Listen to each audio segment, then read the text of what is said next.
Hi, my name is Melanie and I am your IVF nurse. As mentioned in last week's episode, I had said that I would be discussing my two mommies. So this can be a lesbian couple or even refer to single women that want to go ahead and start having a family.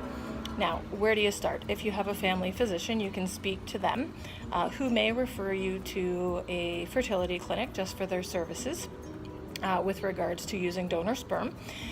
When you're looking at using a fertility clinic for their services, some do offer a whole clinical workup, which may or may not be indicated in your specific situation.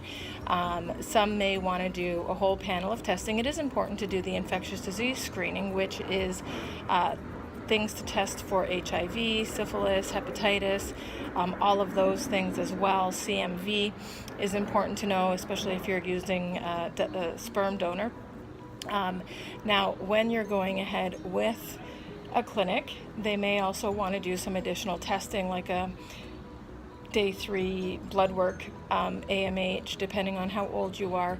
They may also want to do a sonohistogram to check your fallopian tubes. Now, this may not be indicated for everybody.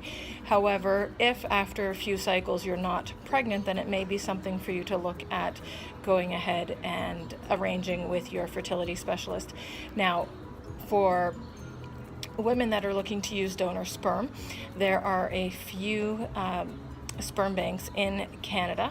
Repromed is one of them, and they're one of the largest sperm banks in Canada.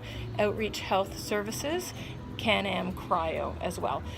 So accessing their websites will be able to get you into the donor profiles for you to see different donors depending on your criteria that you want to be possibly selecting for your potential sperm donor.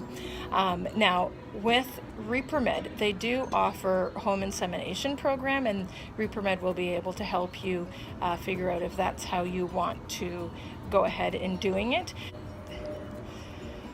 Repromed also offers a designated donor program where if you know a gentleman that is willing to be your sperm donor, they will go ahead and quarantine the sperm, do everything that's necessary in the provisions outlined by Health Canada, and they will follow all of the regulations so that you're able to use that gentleman's sperm that you have talked with about potentially using his sperm to create your family. Now, that for more information, you'd have to contact Repromed directly for information there. And it is a lengthy process that requires blood testing and banking of the sperm for him. So it is an alternative for someone, if you want to go with someone you know, rather than using someone completely anonymous.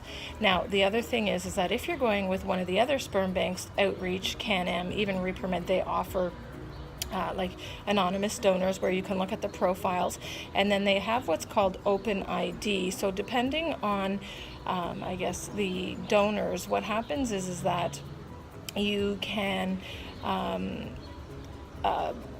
have it where the child after the age of 18 can reach out to them. Now, not all the donors are in agreement to that, so depending on what you're specifically looking for, if you want to have a child that has the ability to reach out to the sperm donor when they're old enough, then that is something that's available, and that's called an Open ID, and I believe that's available through all of the sperm banks that they offer that option if that's what you're looking for.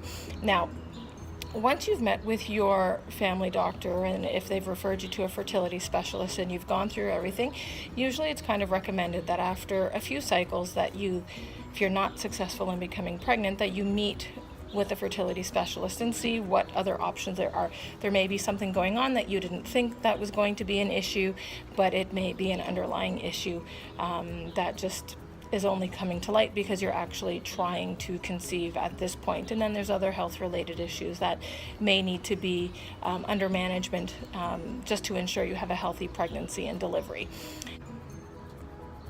it is recommended that if you're doing sperm donor, that you do speak with a third-party reproductive lawyer, just to kind of get everything into play, especially if you're using a designated donor, as there may be, because of your outside relationship, there may be issues down the road that you want to have outlined and addressed prior to this going forward. The other component is counseling as well, which is recommended. And there are some great counselors that are available just to kind of talk about all the implications that are involved. So rather than trying to not do the counseling, you want to make sure everybody's on the right page. So if it is a designated donor, if you've got your partner with you, you just want to make sure that all thoughts and feelings are being heard prior to the start of this. And then the counselors do also offer continued support throughout the cycle if needed. So that's always a good thing to be reaching out to them as well. The other thing that you can use as a support service, obviously, is me. I do have third-party services available, listed on my website, www.yourivfnurse.com, and you can also email me directly at yourivfnurse@gmail.com. Thanks for watching, and have a great day.